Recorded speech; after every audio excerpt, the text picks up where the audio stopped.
और मैं उस पर यकीन करता चला गया। मैं उसका बहुत ख्याल रखने लगा। उसके घर जाकर उसे खाने पीने की चीज़ें देकर आता था। उसकी तबीयत खराब हो जाने पर मैं बहुत परेशान हो जाता था।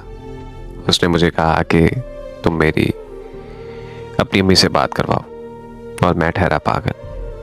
मैंने उसकी बात अपनी अम्मी से करवा दी। उसने मेरे साथ बहुत बड़े बड़े वादे किए और मुझे कहा कि मैं तुम्हारे साथ बहुत जल्द निकाह करूंगी।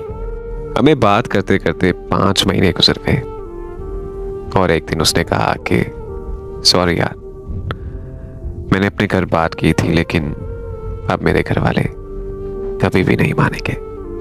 उसने अपने घर वालों को कोई बात नहीं की थी।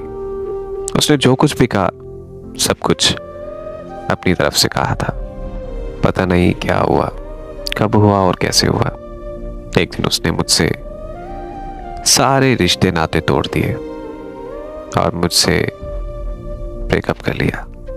मुझे आज उसके वादे याद आते हैं कि मैं तुम्हारे बिना मर जाऊंगी, मैं तुम्ही से शादी करूंगी, मैं तुम्ही से प्यार करती हूँ। उसने मुझसे कहा कि मैं तुमसे कोई प्यार व्यार नहीं करती, मैं बस तुम्हारे दिल से खेल रही थी।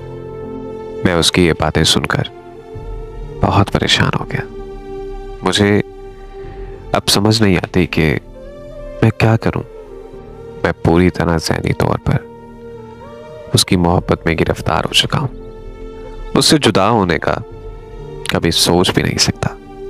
आज वो जब भी मार्केट आती है तो मुझे कॉल करके कहती है कि मैं मार्केट आई हुई हूं। मैं अपने सारे कामकाज छोड़कर पागलों की तरह उसे ढूंढने निकल पड़ता हूं। जिस लड़के का वो अक्सर जिक्र करती थी कि वो लड़का मुझे गंदी गंदी गालियां देता है, आज उसी के नाम के प्यार भरे स्टेटस लगाती है और वो शादी भी उसी से करेगी। मुझे इन सब चीज़ों से ज़्यादा अफसोस इस चीज़ का होता है कि उसने अपना ईमान बेच दिया।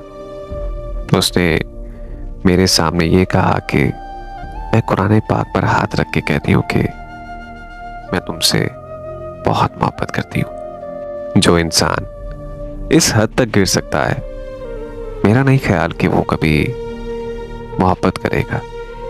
मैं उसके लिए कभी भी बद्दुआ नहीं करूँगा। बस मैं उसके लिए एक ही दुआ करूँगा कि अल्लाह पाक उसे नेक हिदायत दे। क्या हुआ कि अगर आज वो मेरे साथ धोखा कर गई, लेकिन मैं आज भी उसी से मोहब्बत करता हूँ और हमेशा उसी से करता रहूँगा।